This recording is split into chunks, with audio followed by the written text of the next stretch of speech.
सभी को राधे राधे, जय श्री कृष्णा।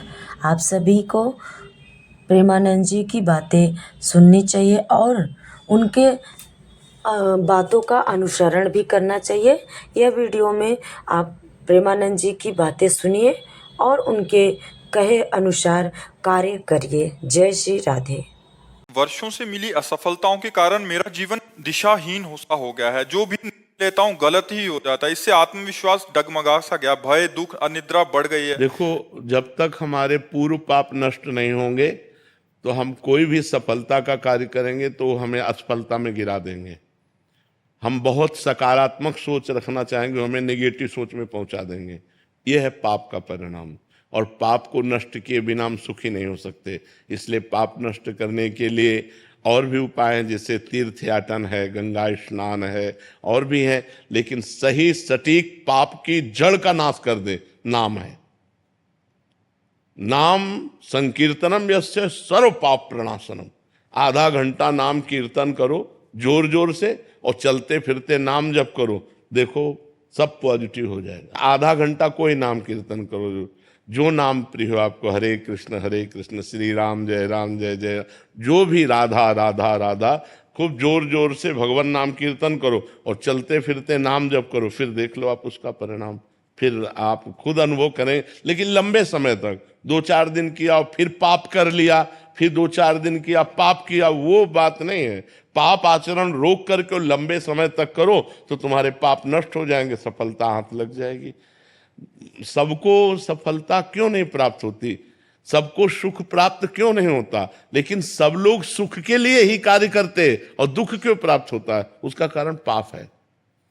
हम पाप कर्म वर्तमान में भी करते हैं और जो भूत में पाप कर्म किए हैं वो परिणाम में आ रहे हैं। इसलिए हम असफल हो रहे हैं, दुखी हो रहे हैं, चिंतित हो रहे हैं। नाम जप करो, बहुत आनंद प्राप्त होगा, बहुत आनंद। हम कह रहे हैं लोक परलोक के सब सुख आपको प्राप्त हो जाएंगे। आप डट के नाम जप तो करो। जैसे लोग कहते हैं कि नाम जप करने से क्या खाना मिल जाएगा, तुम खाना की बात क्या करते हो? अगर भगवान का नाम जप करो तो लोक परलोक सब जगह सुख प्राप्त होता है। जहां पाप नष्ट हुए तो सुख ही सुख घेर लेता है। और अगर भाई पाप कर्म करोगे तो पुण्य के प्रताप से ये मिल जरूर सकता है, लेकिन तुम्हारा नाश हो जाएगा। अंत में तुम्हारा नाश हो जाएगा। अंत में तुम जीरो पे होगे, कुछ तुम्हारे पास नहीं होगा। अगर नाम जप कर रहे हो, आज दुखी हो, चिंता मत करो, कल सुखी हो जाओ। हमको भोजन तक नहीं मिले 8-8 दिन, जो आज हम आपको प्रमाण दे रहे हैं कि हम गाड़ी पे चल रहे हैं, तो कल हमको भोजन नहीं मिला। सर्दी में ओढ़ने के लिए कंबल नहीं था, बोरा ओढ़ते थे, टाट टाट समझते ना, जिसमें गेहूं का आटा भरा जाता है, वो बोरा ओढ़कर सर्दी पार करते थे। और आज हम तो आपको क्या बताएं, जब आप समझ लो यही है तो क्या व्यवस्था नहीं होगी? हर व्यवस्था है, राजा बाबू की तरह भगवान रख रहे हैं। तो कल जो था वो जो दुख में था, उसमें हम धर्म को नहीं त्यागा, बड़ी कठिनाई से आगे बढ़ते रहे, तो आज वो बात आ गई जो लौकिक और पारलौकिक। ये तो सांसारिक सुख है, लेकिन भागवतिक सुख हम तुम्हें बता भी नहीं सकते कि कितना भगवान हमें आनंद देते हैं। इसलिए नाम जप करो, चिंता न करो, सफलता चरण चूमेगी यदि भगवान की शरण में हो और भगवान के आश्रित हो। महाराज जी, निरंतर प्रयासों के बाद भी जब असफलता मिलती रहे तो स्वयं को भाई मोटिवेट क्या और प्रयास सकारात्मक करते हो? लौकिक ही प्रयास तो करते हो ना, अपने पूर्व पाप के नष्ट करने का प्रयास तो नहीं करते। कि आप कोई अनुष्ठान कर रहे हैं, आप भजन कर रहे हैं, आप परोपकार कर रहे हैं, आप तीर्थयाटन कर रहे हैं पवित्र भाव से, ये तो सब कुछ है नहीं। तो पूर्व में जो पाप कर्म किया है, अब जो आप सफलता के लिए प्रयास करते हैं वो आपको असफल कर देता है, गिरा देता है।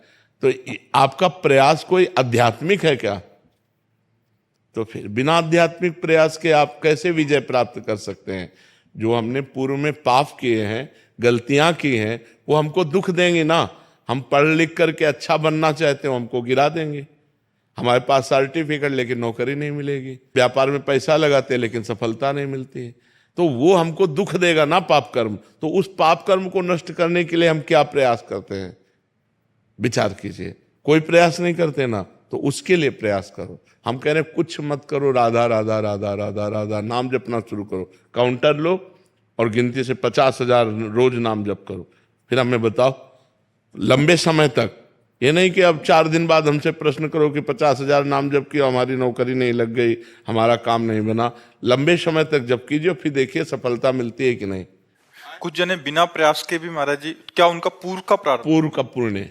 पूर्व का पुण्य है कि उनका प्रयास कोई ज्यादा प्रशंसनीय नहीं है, पर वो सफलता प्रशंसनीय प्राप्त कर रहे हैं, ये पूर्व का पुण्य है। ऐसा भी देखा जाता है कि वो बिना उसमें योग्यता भी नहीं है, फिर भी- बिल्कुल, हाँ, योग्यता भी नहीं, प्रयास भी नहीं, सफलता अधिक है, ये पूर्व का पुण्य उनका काम कर रहा है। योग्यता है, प्रयास भी है, लेकिन सफलता नहीं, ये पूर्व का पाप उसको गिरा रहा है।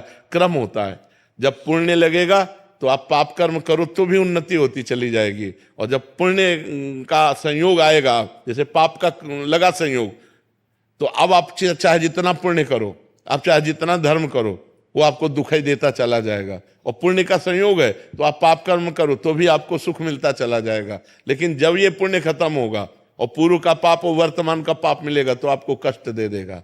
और जब उनका पाप नष्ट हो जाएगा तो ये पुण्य और वो पुण्य पीछे का जब मिलेगा तो उनकी उन्नति हो जाएगी।